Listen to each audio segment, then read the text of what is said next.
Lockdown के ख़त्म होने के बाद ये बिहार के इजलास में आज ये पहला जलसा है। मैं अपने जलसे की बात कर रहा हूँ जिसमें मैंने शिरकत की है। इससे पहले भी मैंने आपकी इस बस्ती में प्रोग्राम की तारीख मुतय्यन की थी।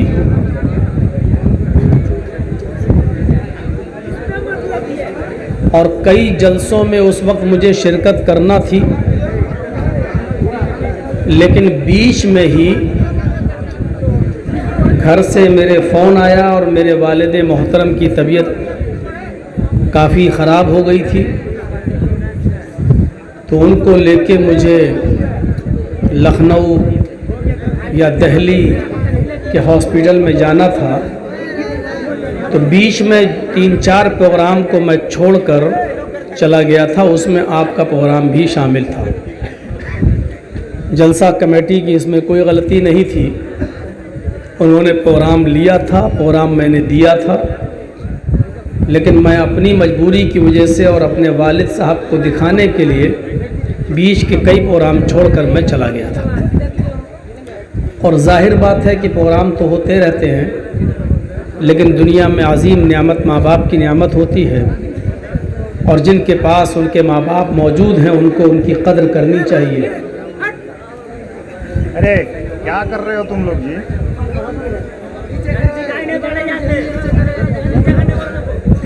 मत देखो ना, बिना देखे सुनो। थोड़ा सा पीछे हो जाओ, थोड़ा सा पीछे हो लो, थोड़ा पीछे हटो, थोड़ा सा पीछे हो जाओ। क्या इतना सट के आगे बढ़? आपको नहीं दिख रहा, आप स्टेज पे आ जाओ। चलो आओ, मैं बुला रहा हूँ ना, आप स्टेज पे आ जाइए। ये पीछे जो स्टेज पे बैठे हैं वो भी हमको नहीं देख पा रहे हैं। मेरी शक्ल तो इधर है ना, पीछे वाले कैसे देख रहे हैं? कुछ एडजस्ट करना सीखिए। तो अल्लाह रब्बुल आलमीन से दुआ कीजिए कि बारे इलाह मेरे वालिद मोहतरम को भी शिफाए कामिला और आजिला अता फरमाए, और जो बीमार हैं उनके अलावा और भी जो बहुत से लोग बीमार हैं उन सबको अल्लाह रब्बुल आलमीन शिफाए कामिला और आजिला अता फरमाए। इस मरतबा प्रोग्राम लिया, मौलाना तौहीद साहब की ज़्यादा इसमें मेहनत रही, बराबर मोबाइल पर राब्ते में रहे और याद दिलाते रहे कि ये वही इलाका है जहां आप छोड़ दिए थे, चले गए थे, और वो लोग बेचारे अभी तक सब्र किए हुए हैं, और इस मरतबा भी उन्होंने याद किया है। बहरहाल मैंने बिहार के जलसों में सबसे पहला प्रोग्राम आपको ही दिया है। कल घसिया घाट में है, परसों रानी पतरा में है, उसके बाद में क्या है वो लाल बथानी, कौन सा इलाका पड़ता है आप लोगों का? बड़ा मशहूर इलाका है साहिबगंज, उधर प्रोग्राम है। फिर वहीं से बागडोरा होते हुए फिर मुझे हैदराबाद की तरफ निकलना है। तो अब प्रोग्राम लॉकडाउन के बाद खुले हैं। अल्लाह रब्बुल आलमीन इन प्रोग्रामों को खैर व बरकत का बायस बनाए, और इससे हमारी उम्मत इस्लामिया की इस्लाह हो, और जिस मकसद के तहत प्रोग्राम रखा जाता है अल्लाह रब्बुल आलमीन हमें उस मकसद में कामयाबी अता फरमाए। थोड़ा सा सब्र कीजिए, मुझे बहुत सख्त मिसालें देने पर मजबूर मत कीजिए। मैं नहीं चाहता हूं कि 1.5 साल के बाद बोलने पे आया हूं तो फिर सख्त मिसालें मैं दूं, मजबूर मत कीजिए। बहुत छोटी सी सूरत मैंने आपके सामने पढ़ी है, बहुत छोटी सी सूरत है, सूरतुल असर। मैं फिर से उसको पढ़ता हूं, आप लोगों में से अक्सर लोगों को याद भी होगी। वल असर इन्नल इंसान लफ़ी खुस्र इल्लल्लज़ीना आमनु व अमिलुस सालिहाति व तवासौ बिल हक़्क़ि व तवासौ बिस सब्र। बज़ाहिर सूरत का हज्म बहुत मुख्तसर है, बहुत छोटी सूरत है, लेकिन बुनियादी तौर पर पूरे कुरान के अंदर जो तालीमात भरी पड़ी हैं और पूरे कुरान के अंदर जो कुछ भी कहा गया है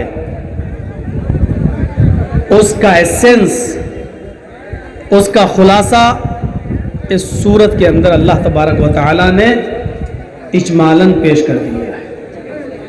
मशहूर मुफस्सिर कुरान हज़रत अब्दुल्लाह इब्न अब्बास रज़ी अल्लाह तआला अन्हु, जिनके बारे में अल्लाह के नबी सल्लल्लाहु अलैहि वसल्लम ने दुआ की थी, कहा अल्लाह कुरान तूने उतारा तो मेरे ऊपर है, लेकिन कुरान की समझ, कुरान की फ़िक़्ह, कुरान का इल्म तू अता फरमा अब्दुल्लाह को।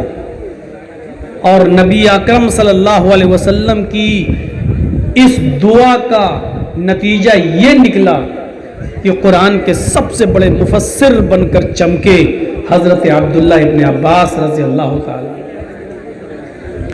अब्दुल्लाह इब्न अब्बास रज़ी अल्लाह ताला अन्हु का कौल है, वो अक्सर कहा करते थे कि अगर अल्लाह तबारक व तआला ने पूरा कुरान नाजिल न किया होता,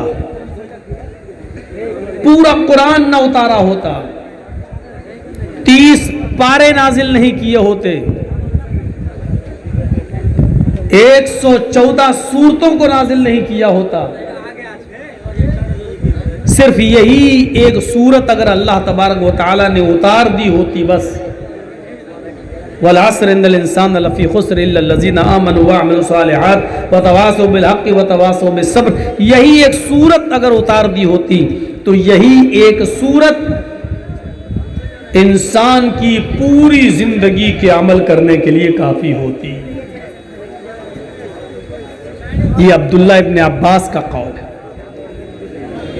इससे आप अंदाजा लगा सकते हैं कि सूरत की अहमियत क्या है। पूरा कुरान अगर नहीं उतारा गया होता, सिर्फ यही एक सूरत, तो ये इंसानी जिंदगी के लिए काफी थी। अब हम अंदाजा लगा सकते हैं, यह है इसकी अहमियत, यह है इसकी फजीलत। पूरे कुरान के अंदर जिन चीजों से बहस की गई है, इजमाली तौर पर इख्तिसार के साथ शॉर्टकट में अल्लाह रब्बुल आलमीन ने सूरह असर में पेश कर दिया।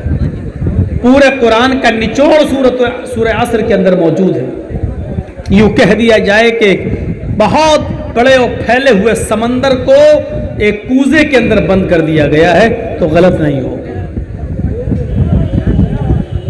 मुझे इसी सूरत की हल्की सी तशरीह आपके सामने कर ली। इस सूरत के पहले जुमले पर गौर कीजिए। अल्लाह रब्बुल आलमीन ने कसम खाई है, वल असर, ज़माने की कसम। अब यहां सवाल यह पैदा होता है कि अल्लाह रब्बुल आलमीन कसम क्यों खाता है। बज़ाहिर कसम उन लोगों को खाने की जरूरत पड़ती है जिनकी बात का एतबार ज्यादा न किया जाता हो, या कोई शख्स अपनी बात का वजन बढ़ाने के लिए और अपनी बात को सामने वाले के सामने बावजन बनाने के लिए कसम खाता है। मान लीजिए आप हमसे कर्ज ले रहे हैं, मेरी बेटी की शादी है, 50,000 रुपये जर्जी साहब दे दीजिए, मैं 1 हफ्ते में लौटा दूंगा, 1 महीने में लौटा दूंगा। मेरे पास 50,000 हैं, लेकिन मैं डर रहा हूं कि पता नहीं 1 महीने में लौटाएगा या नहीं लौटाएगा। उस डर को खत्म करने के लिए सामने वाला क्या कह रहा है, आप बिल्कुल बेफिक्र रहिए, आपका पैसा 1 महीने में हम लौटा देंगे। फिर भी हमको डर लग रहा है।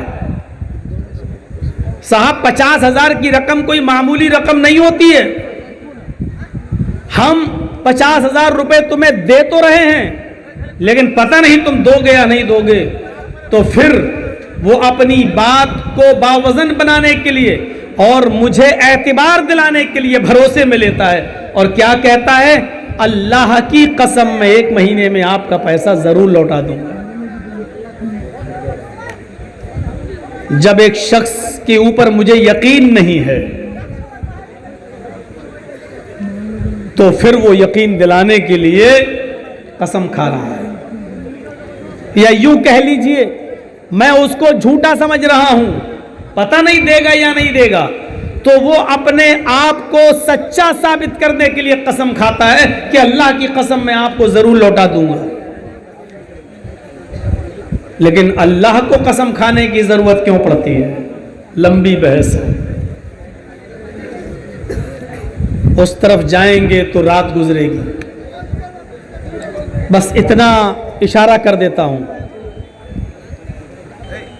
कि अरब के अंदर कसमें खाने का बहुत रवाज था। अरब के अंदर कसमें खाने का बहुत रवाज था। वो बात बात पर कसमें खाते थे, और जब कसम खाकर कोई बात कही जाती थी तो उस बात का ज्यादा एतबार करते थे। तो अल्लाह रब्बुल आलमीन ने भी कसम खाकर उनको एतबार दिला दिया। शॉर्टकट में मुख्तसर उसका जवाब यही है। अरबों के मिजाज को समझते हुए अल्लाह रब्बुल आलमीन ने कसम खाई। है अरबों, बगैर कसम खाए कोई बात जब कही जाती है तो तुम उस बात का एतबार नहीं करते हो। कसम खाने के बाद जब कोई बात कही जाती है तो तुम उस बात का एतबार ज्यादा करते हो, उस बात का यकीन ज्यादा करते हो। अगर कसम खाकर जो बात कही जाए वो ज्यादा मोतबर होती है, भरोसे के लायक होती है, तो मैं भी कसम खाकर तुम्हें एतबार दिलाता हूं, यकीन दिलाता हूं। जमाने की कसम, इन्नल इंसान लफी खुस्र, रुए जमीन की ऊपर जितनी भी इंसानियत को तुम देख रहे हो, ये सारी की सारी इंसानियत सर तापा, सर से लेकर पैरों तक नुकसान में डूबी हुई है। सब नुकसान के अंदर। कसम खाकर एतबार दिलाए। अल्लाह ने कसम खाई। अल्लाह कसम क्यों खाता है उसका मुख्तसर जवाब दे दिया। अब सवाल पैदा होता है कि अल्लाह ने जमाने की कसम क्यों खाई? अल्लाह रब्बुल आलमीन ने बहुत से मकामात पर बहुत सी चीजों की कसम खाई। कभी सूरज की कसम खाई, वश्शम्सी वज़ुहाहा, तो कभी चाश्त के नाश्ते के वक्त की कसम खाई, वज़ुहा, तो कभी रात के अंधेरे की कसम खाई, वल्लैली इज़ा सजा, कहीं उसने चांद की कसम खाई, वल्क़मरी इज़ा तलाहा, कहीं उसने फलों की कसम खाई, वत्तीनी वज़्ज़ैतून, कभी उसने फजर की नमाज के वक्त की कसम खाई, वल फज्र, और कहीं उसने अपने आप की भी कसम खाई, फला व रब्बिका ला युमिनून हत्ता युहक्किमूका फीमा शजर बैनहुम। ये अल्लाह ने कसमें खाई हैं, लेकिन यहां उसने जमाने की कसम खाई। वल अस्र, जमाने की कसम, जब सारी दुनिया के इंसानों को उसने नुकसान में बताया तो उसके लिए जमाने की कसम खाई। और उसके पीछे भी एक रीजन है।